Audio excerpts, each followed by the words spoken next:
Greetings, this is Gremlin and I welcome you to the fifth part of my guide. So far we got us a set that is able to kill MP5 Ubers. One short note about that, the stats I got there, they are quite minimal markers to get them done, and I wouldn't suggest to go for them alone, so just get a group. With more machines to get more portals up, and so if you die you can just get rest. It's just a more safer option. That solo kill on the last part, it was just to showcase it. The set is able to farm MP5 for keys or any other stuff very easy. Even if you remove or remove the Paragon bonus I got there. It's very easy to farm MP5 with the set and to, well, very rarely die, and so it's solid to get keys or key farming done, and then just go with a group if you're not able to do it alone. It's the lifesteal two-hand setup I chose there. It's able to kill them, as you have seen.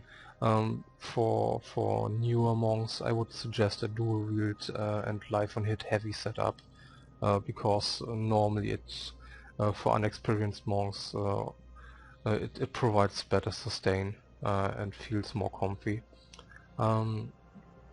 Okay, that being said, another note, I got various messages that I could have quite some parts of my gear for cheaper or for less gold. They are alright. I didn't buy the set in a smart way. I just grabbed stuff that was available on the auction house any day. It, it's not too important in this case because we were on very low budget, and the effect you gain from buying smart here is not that big. However, now we get into price ranges where it really makes a difference, so I would like to talk a bit about what I call price curves. So, what do I mean by price curves? Normally, the prices go up in a somewhat linear way as the quality of your gear increases. The price increases in a somewhat normal way and linear, and normally at some point suddenly the price jumps up tremendously, and it just gets very expensive fast. And normally as you progress on your gear, you normally have always the feeling, okay, this is fair, I get better stuff and I have just to pay a bit more, and then suddenly you have the feeling to just hit a wall, um, and you have the feeling everything is rocket expensive, and you just can't get any upgrades. Um, this is just the way it is, because of course as the better the items get, the more rare they are, and of course that determines the price. Um, However, it's also about some kind of key markers that make the price jump. Um, for example, for a long time, boots with more than 200 dexterity just jumped up in price, and before 200 it was priced quite linear, and then on 200 it suddenly just rocketed up. Um, this price curve is somewhat of a dynamic thing. It can go up, back and forth. So there's nothing I could tell you that really determines where this price curve will appear. You will just have to scout the item you are interested in yourself to get a feeling where the price curve is. And normally, and that's the point where you can buy smart. Sometimes people just want to sell stuff fast and price their items below the normal, the usual line.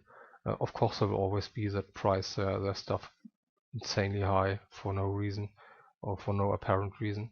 But in this curvy region here, sometimes people tend to price it still in a linear way, So that's the stuff where you can get your snipes. And normally it's fresh posted stuff. They just price their other items more on the items that are on the linear part than on the exponential part. So this is the region where you can get your snipes and good deals normally. So yeah, you just have to get familiar with the item you want to buy yourself and just get a feeling where the price curve is at, and just play around with statistics to get a feeling what makes it more expensive and what stat combinations are cheaper. So yeah, this is the general idea when I talk about price curves and how to abuse them. Just wait for yeah, linear priced items in the curvy region, if that makes any sense to you. So yeah, well, maybe I can find an example of what I meant about the price curves. I would just try to go with my example about boots there. Let's say I would try to get double resist boots for my gear set there. And movement speed, of course. So maybe I could display what I mean by that price curves there. So poison resistant, and it should be somewhat decent resistant all in all. And we want to keep the vitality. So just that, we get various options for cheap with low dexterity. So now we want to find where the price curve is roughly at on the dex part here. So we will just up to 100 and still get many boots that are quite cheap. This one's, for example, got quite high dexterity for the price and for double resist with movement speed and vitality. Yeah, very low movement speed though. So that's the reason, I guess, why he priced it lower, still with nice decks. So now you just upgrade or increase the dexterity to find the spot. You see the price jumps are getting bigger at 150k already. And the differences between them aren't too big. Yeah.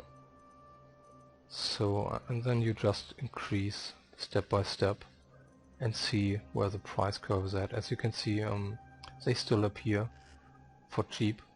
Well, probably, as I said, because of the low movement speed. But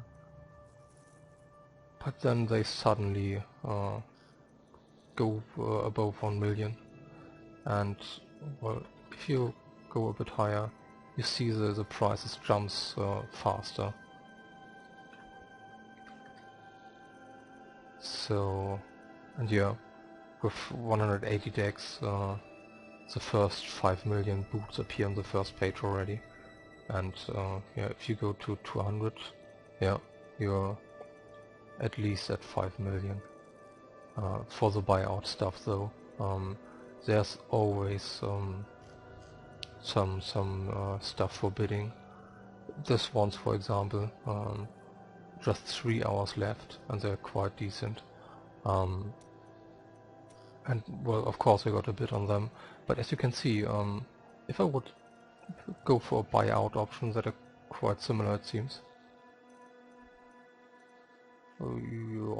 This one's got even better resist. I would have to pay 5 million. This one is 3 million and 700k. So if you place a last second bid there, well, you can at least save 1 million because nobody else will go up to 5 million because everyone else has scouted the boots as well and said, why should I bid 5 million for one boot when I can buy out them for 5? So This is normally one of the options to get cheaper deals by bidding, and to be honest, I'm quite sure that ones will be able to get for 2 million even, if even. Um, so yeah, that's the one option. The other option would be to just sort for the time, and so the fresh stuff is appearing on top. And if you are familiar with the prices and know where the price curve is at, then you can have a good feeling for if you see a snipe here, then you will be able to judge if it's a snipe or not, and just go for it.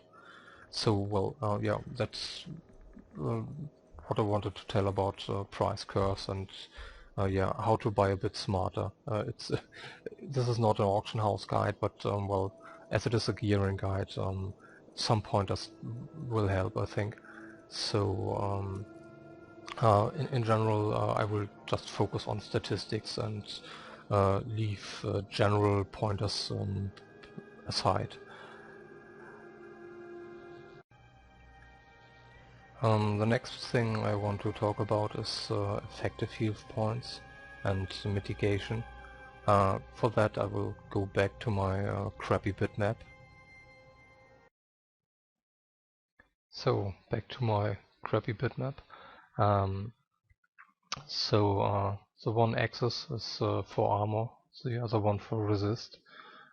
Normally you have, when you're on a budget, you uh, can't just go all out on whatever you want, so you have to choose which stats to go for.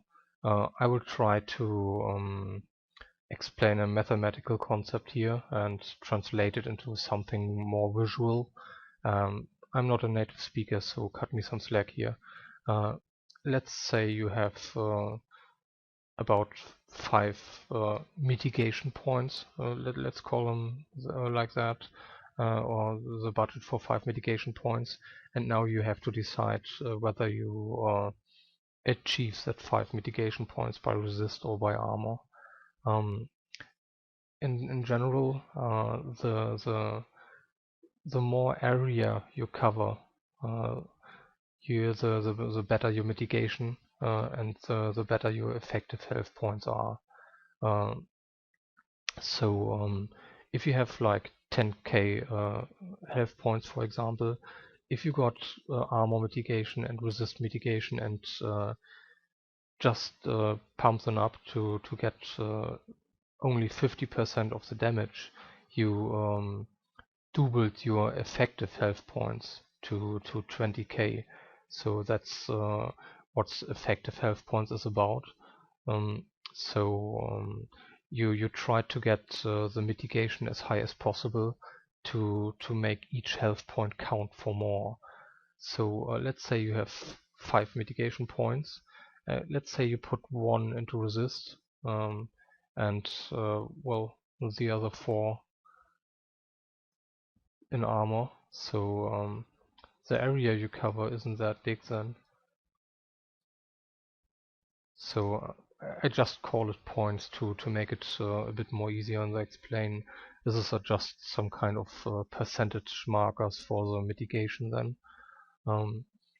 If you distribute it in another way, 1 point in armor and the other remaining points in resist,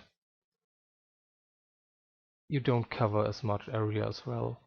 But if you go, for example, for 2.5 in this direction, 2.5 in this direction,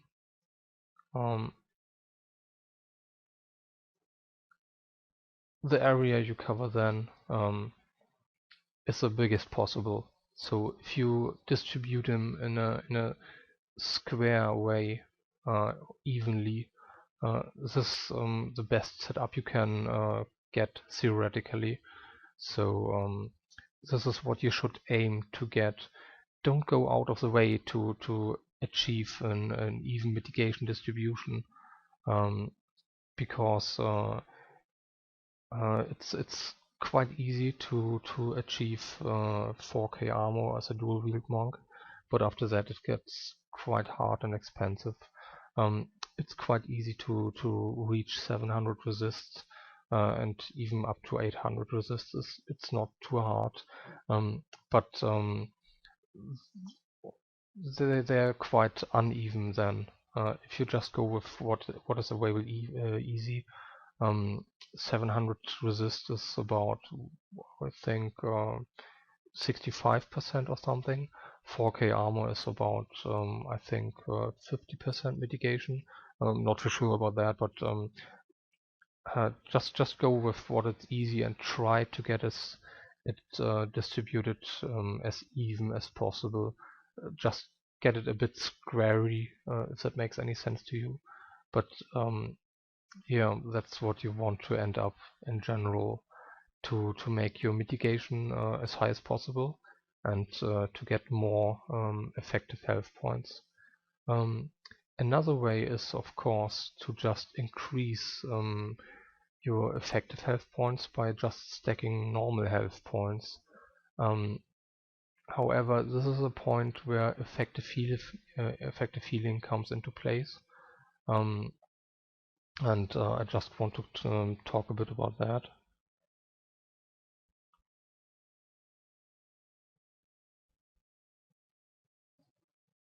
This here is effective health pool or health point calculator. That is quite easy to use, and well, if you consider higher gear level stuff you want to buy as upgrades, you always should consider the effective health points as well. It's easy to use. You can just use the armory import option, post your battle tag, load it, and then just choose the class or character you want to check. It will just read out your current armory, so make sure you have everything there displayed properly. You can adjust the buffs you got or got not here, and for your setup, and then just go on update. Sometimes it takes a while, but it's, in general, it gives you a good idea about your gear. So at the moment with my monk, I don't have a very squarey distribution, as you can see. Around 60% here, around 70% here. The better option would be, of course, to have 65 here and 65 here as well. But as I said, try not to go out of your way to just get them as square as possible. If you can get them squarey, but don't go out of the way, because 700 resist is very easy to get without paying too much, and this 4.5k armor around is also very easy to get, especially with Seize the Initiative and the Enchantress buff. So and this is easy to get and provides quite proper effective health points as well. So don't go out of the way, just try to make them a bit even as possible. The thing is why I prefer, of course you can just stack vitality here to gain more effective health points, and that would be just the most obvious option. However, I like to increase my effective health points by just making my health points more tanky. Of course, you want to have a decent health pool, but after you got a certain amount, for me that's about 40k or 45k, and after that I prefer to get my health points just more tanky. So as you can see here with the resistant armor mitigation I get, 1 vitality equals 35 health points on level 60. So if you divide that by 35, you end up 17-ish. So behind every health point I got, there are about 17 effective health points. So if I have life on hit or just heal with life steal or whatever, I get healed in my normal health points, and the more tanky I got, the more resistance I got, the more armor.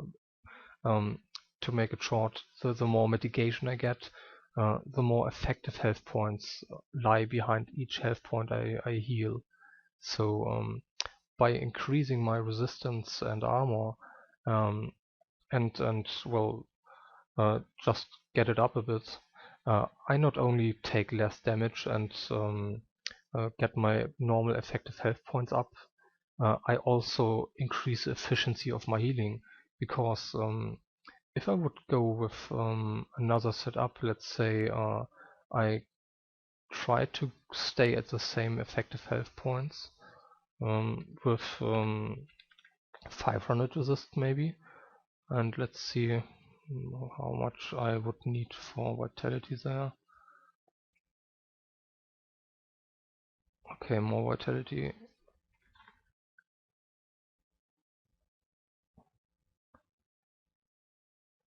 Okay, not as much, but you get the picture. So okay, let's just stay with that. So behind one vitality, 470.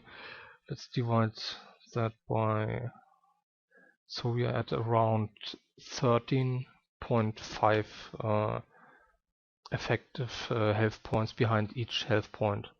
So we just reduced the tankiness of one health point by, well, around 4 or 3.5 effective health points.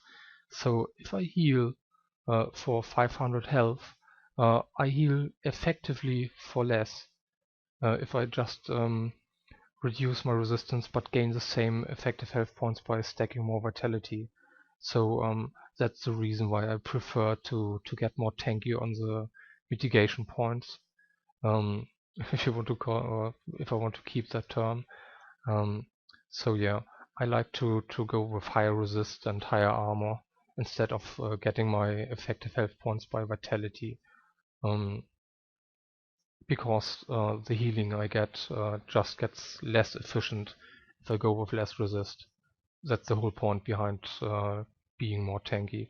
And of course, being more tanky makes the damage I get less spiky. So I have more time to react, because if I have a lot of health points, if I get crowd controlled, if it's less tanky, each health point, I can get spiked down quite easy as still.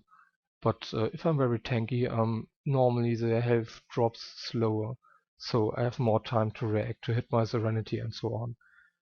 So okay, enough about that. So yeah, but how to distribute the resists and armor? The classic way is to get dual resist on shoulders, chest, belt and pants. By the way, if you hear birds in the background, I can't do much at the moment about it, so just ignore them. So get dual resist on the slots. This is a more classical way, and get single resist on the other slots if possible. Eventually you want to shuffle around the stats a bit, the resists. Higher gear options like the in-up set pieces, they can't roll double resist, so if you are used to have dual resist here and want to switch to the inner parts, you would have to prepare for that by getting double resist on the bracers or the helm, for example, to maintain your resistance. So yeah, classical way, double resist shoulders, chest, belt and pants, and single resist on all other ones. Eventually you want to be able to skip resist on the amulet, rings and gloves possibly, because that are the slots that really get you the damage, and sometimes if you see a good item, sometimes it just haven't got resist, and If you still want to have it, you might want to be prepared to take a hit on the resistance.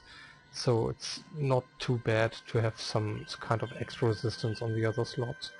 For the armor, normally good places to get armor are places where you got single resist already. The boots, for example, are quite an option. Apart from the boots, maybe the rings, but another usual setup is to get single resist on chest and pants, and get an armor roll as well there. This is somewhat of a cheaper option to get slots or sockets as well there. I did that with the, as the set was in the MP1 stage, and the pants are still a remainder of that. So yeah, but just use a health point calculator and go with whatever suits you or what you deem the best. I personally try to get the resist high, and just grab additional armor rolls when I can get them. On the shoulders, for example, the Vile Ward have them by default, and in general, if you go single resist on a slot, try to get an armor roll as well. You don't absolutely need to get one, but if you can grab it, go for it. So that's basically it about yeah, resist and armor distribution. As said, try to get them as squarey as possible. Don't go out of the way. If your distribution isn't square, and don't reduce the one just to get them square, just upgrade the other one to get more additional mitigation. So yeah, that's about it.